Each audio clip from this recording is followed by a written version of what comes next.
What up, dudes? It's Gaz, and welcome back to the Warframe video.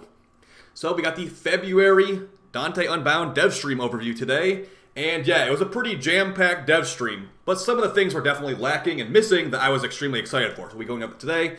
Just a heads up though, we will not be doing a deep dive on the Nourish rework or Dante's abilities. That will be in a new video tomorrow. We'll do a deep dive on all the things changing with the Nourish and what Dante's abilities will be doing and things like that. So if you enjoy these types of videos, you're in the right place. Make sure to hit that sub button. We do daily Warframe video uploads on this channel. Also hit the like button as well. Lets more people see this video. Well, like I said, we'll have a video on Dante and Nerfs tomorrow, and then the weekly reset on Sunday as usual. So I appreciate all the support on the channel, guys. Let's get right into it. All right, so first off, we did not get a release date for the new update. We got like a release window. We already knew it was going to be in March, but we still are pretty much just knowing it's only out in March. So a brief overview of what's going to be in this update, because some of the things we're missing. We've got a 56 Warframe Dante. There's they have an Exalted Tome ability. There's a Diadex helmet, some other stuff. Two new Incarnate weapons, new Entrati game mode, and a new Entrati disruption node. There's an Nourish rework, 10 new augments, some Archon shard fusion stuff, and a bunch of other stuff too. So let's get right into it. Yeah, there is no release date. Now, starting off with the first thing, we have the new Entrati game modes. So you got a new Entrati disruption node with Necromech Demolus. So yeah, get ready to kill some Necromech Demolus. It looks really tanky. We're going to have the Incarnate's Blueprints purchasable from Lloyd, and there'll also be, think of like Citrine's Last Wish. You'll do this disruption node, you'll get this new resource. It's a pity system, basically, to get the things you want from this store. Additionally, to get the other new missions, the Deep Archimedia missions, you need to have rank 5 with Kavia unlocked. So if you're not rank 5 yet, get it before this update sometime in March. And these new missions will replace some of your Netra cells for the week. We finally know what that actually means. You will consume 2 of your 5 Netra cells looted for the week to do this special mission. Guaranteed Legendary Arcane, no Guaranteed Archon Tau Shard, but giving some more information on what this actually is, we have a screenshot of the UI right here. Also got another one right here too, so this is a non-obstructed view. So it's a new, basically think about like a Netra Cell sortie kind of, where it's going to have a bunch of different modifiers and stuff. You can actually choose to add more modifiers or remove more modifiers. The more restrictions you play by their rules with, like, okay, I'll play a Naros with the Comb and the Haku and the Sarpa, I'll do that. What do I get for that? You get extra points. The more points you have, the more loot you can get. The maximum loot will give you, like, I think it's 5 drops worth of Netra cells from 2 runs. Additionally, guys, Netra cells themselves, our complaints have been answered, basically. We complained enough. They are removing the non-legendary arcanes from Netra cells. Confirmed. Good job. You did it. You did it, dude. We complained so much. They're actually going to finally do it. So the only thing that will be in actual Netra cells going forward will be Archon shards and legendary arcanes. And I guess also melee adapters technically too. So those are the 3 things that'll be in Netra cells. So if you want to replace 2 of your Netra cells for the week, you can do this instead, and it'll potentially give you more rewards and loot. We'll know more about this when it actually comes out, but there will be a elite version that they didn't have to actually show us yet. Once you've beaten this with every modifier, get an elite version. We'll see how that goes when it actually comes out. But I'm looking forward to this. Pablo's definitely been cooking. So here's some of the modifiers right here, like Eximus units support the assassin target. All enemies have overguard equal to 50% of their health. Like, there's going to be lots of new modifiers for this, so it looks pretty fun. This will be a new weekly thing as well. So keep an eye out for that in the weekly reset videos. So yeah, enough on that. Let's move on to the next thing. So we got some nerfs to talk about here, and one of them being Mirage Eclipse. If you watched my bingo video the other day, you might have seen that I was like, okay, well, they're going to change Eclipse. How are they going to do it? Well, they're going to be giving you both a buff and a big nerf. So the way that Eclipse will work, we'll move on to Nourish after this is done, but basically the math of how Eclipse works is being changed. Just an easy way to look at it is that they're basically making it into a Serration mod. It went from like I don't know the best way to describe, like a roar basically, to a Serration mod. That's not the best example, but just think of it like you'll be getting a lot less damage. And before, it was just like a really, really nice application of big damage, but now you'll be able to toggle between light and dark at will. The actual lighting of the map will no longer influence your Eclipse. Just you holding the button down will actually change that. So, but yeah, both the Helmut version and the base Mirage version are being changed math-wise as how much damage they do. So yeah, it's gonna be a lot lower. Like some people have been telling me the nerd math. They're thinking it's like 20% the damage it was before. So big nerf to Mirage Eclipse.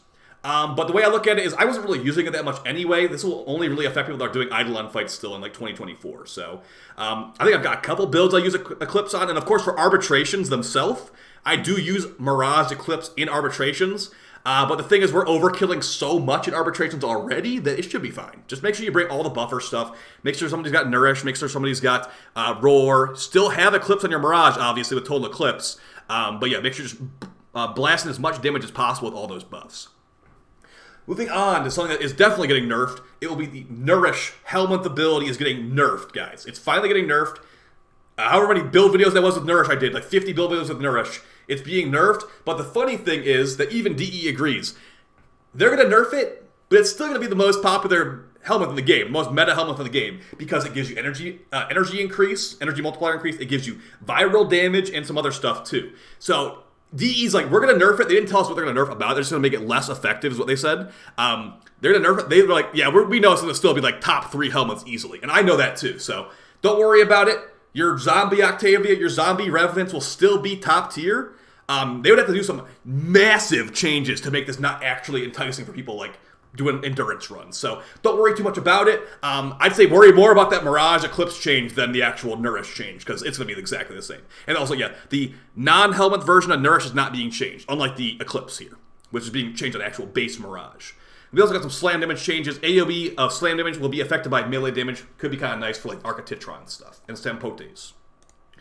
Moving on to a brief overview of the Inaros rework. We'll have a deep dive on this tomorrow. But basically, nearly every ability is being changed besides his Pocket Sand. Pocket Sand's basically saying exactly the same, but he's getting his pass is being buffed. It will no longer make you in a stationary coffin. You'll be able to walk around as a sand illusion and punch enemies to come back from the dead.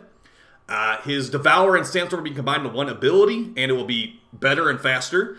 His old ulti, Scarab Armor, is being split into 2 abilities. You'll be able to use the Scarab Swarm part of it whenever you want to, basically. And the status immunity of the Negation Swarm Augment is being built into his 3.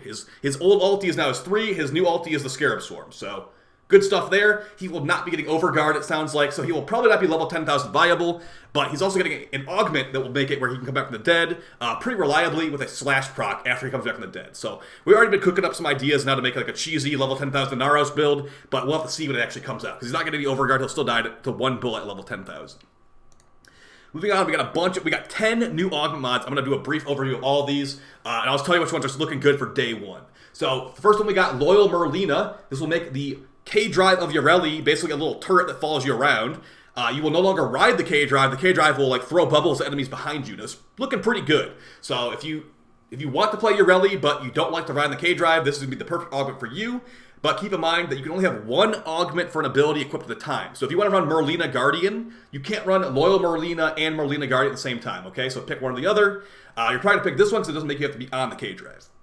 Parasitic Vitality for Nidus. Now, sadly, this will replace Vitality on your build. And most Nidus players run Umbra mods. This will be replacing Umbra Vitality, sadly. But if you link to an ally, you'll get a ton of extra health, and so will they. So if that's something that you actually want, I guess go for it, but I'm not really looking forward to it. I mean, think about it like this. It's a Vitality mod that doesn't give you any base HP increase unless you're linked. So that's pretty terrible. At least it's only 9 drain. Recrystallize for Citrine. When you kill an enemy affected by your 4, the crystals will spread to nearby enemies within 20 meters. These numbers are placeholder. 20 meters spreading radius would be crazy on an ability like that, especially if it's modded with range. So yeah, I'm expecting this one to get nerfed in some way before it actually comes out. But yeah, this one's looking good. The Yoreli one's looking pretty good for Yoreli players as well. So basically, her ulti will spread to nearby enemies, which stuns enemies and gives you guaranteed red crits. You shoot the crystal. For Lavos, we got a new augment called Valence Bond. Augment for his passive. Ability cast grant 250% increased elemental damage. The ability's element lingers as a status effect on your weapon for 20 seconds. So you could get a big corrosive buff, a big viral buff on Lavos. I'm assuming this scales to strength too. So if you want to do a weapon buffer Lavos build, you can change whatever element you want. So that's pretty cool. And then the last one on this page is going to be for Kalervo, Storm of Ukko. Wrathful Advance will now move the Storm of Ukko, his Dagger Storm ulti, to the target spot and increase the duration by 6 seconds. Why is Kalervo getting an augment before Caliban? Like, seriously? Kalervo came out like a year ago, so surprised by that. It's not a very good augment either. Hopefully it's Exilus, but yeah, I'm not going to be running this at all. Got some more augments here. We got 5 more. Exios Javelineers for Styanax. Axios Javelin, his first ability. A pair of Cynax Spectres spawn to throw the Javelin, creating vortexes on impact. Impact an enemy to increase the duration by 5 seconds. So, basically, we're having a hard time figuring out what the ability to subsume off Cynax. We got this new augment making additional Javelin throws. So basically, your first ability, Javelin, will get 2 additional Javelins for bigger vortexes and stuff like that. So, good stuff on there, but I'll probably still helmet off his 1, because his 4 is a lot better with the Overguard augment. Damage decoy for Loki. This is a incorrect number. They already told us. Enemies who attack the decoy receive 3 random status effects, not 300, and the reflected damage is increased by 350%. So reminder, decoy is the helmet ability of Loki, so you can put this on other characters and use this augment, but it's not 300 statuses, it's 3 statuses. There's a typo on there. It looked okay on stream, but I'm not really holding my breath on this. Additionally, decoy will now increase its health depending on how many enemies are nearby it when you cast it, according to Pablo. One of the best augments of them all is definitely going to be Divine Retribution for Nezha. Divine Spears, the ulti of Nezha. When a speared enemy suffers from a status effect, the status effect is spread to all nearby enemies on spears. Or all nearby enemies. The spear explosions apply 10 times status damage. So that means that Nezha's spears will be like AoE status chaining stuff. Very cool, I'm excited for that. I believe Nezha can pump out some fire damage too, so lots of fire damage likely coming from this one. I will likely use this, and probably helmet off Nezha's 1.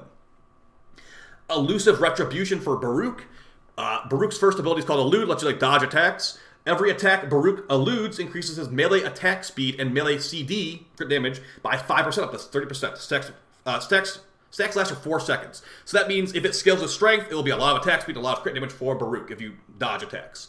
And the last one we got on here is Guardian Armor for Chroma. I have no idea what they're making this one, but they're doing it. Chroma's Vex Armor takes 50% of the damage dealt to allies. Squad kills restore 5% of his health and increase Vex Armor's duration by 1 second. So if your teammates get kills, it increases your Vex Armor's duration. It's like support Chroma, basically. So I don't know why this exists. We already have Vexing Retaliation, but whatever. This could have been an augment for Caliban easily instead, for like a different ability. Moving on, this is where we're going to have the Dante stuff. So if you grind out Disruption, you'll get the coins to get the new Incarnons and the Dante stuff. You can get these to drop in the Disruption, but this is the way you can do it as well. Additionally, we've got Dante's going to have a built-in Universal Forma. We'll talk about that more in the video tomorrow. Universal Aura Polarity Forma. And then also, there's a new skin for Gyre that looks like a Koopa Queen. So that's pretty cool. Some other things I didn't mention here, guys. The Archon Shard Fusion will be being reduced from 4 shards to fuse to 3. So that's good. Our feedback was taken into account there. Additionally, no more call missions potentially. The call shard per week that was usually at Chipper has been moved to the Cavia. So we don't know if it's going to still cost stock. That means if you have been doing the call missions only for stock, it's about to be time to stop doing this. You can finally be free from the call missions. Yeah, this guy over here usually has a shard right here. That's being moved to the new tile set. So I'm assuming it will take Echo Vocas to build it, but if you don't want to do call anymore, you don't have to, guys. So that's great. And D is like, yeah, call. I kind of got the vibe that like, yeah, call missions were getting kind of boring for a lot of people, so we're like not making you do them anymore. But you can still get as many shards as you want. Some things that were not mentioned on stream I was pretty bummed about. One thing, the Pets 2.0 rework was not mentioned in the slightest. They said they'd be buffing things like the lesser used companion weapons and abilities, like, I don't know, Crowd Dispersion for Worm, 10 damage and a 10.0 radius.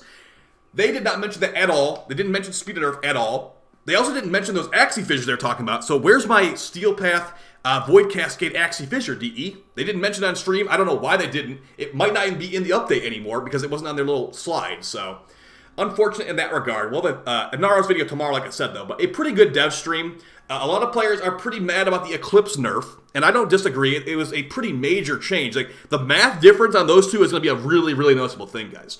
It might be noticeable in RBs. We did an arbitration the other day with someone who didn't have Eclipse really active, and it was pretty good, but, yeah, I mean, if you're having every single RB with no Eclipse, that's going to feel pretty bad, so yeah, maybe we'll have to change some stuff up with arbitrations, but yeah, definitely still the same thing. As much damage as possible. Run Eclipse, run Roar, run Nourish, run Shock Trooper, whatever. So big damage will still be good there. We'll be doing less damage straight up, just period. So let me know what you guys feel about this dev stream down below. Let me know if I missed anything that you thought was important. I definitely didn't mention every little thing. Like, there's new finishers for Kavia enemies coming in here. There's going to be, the new Incarnons. They briefly showed that the claw weapon will, like, impale enemies on Garuda spikes and do a heavy slam. So there's good stuff in here. But yeah, it will be here in March at some point. A little bit disappointed by no release date and things like that. But Yep, I'll see you guys in the next video. Appreciate the support. Take it easy. Peace.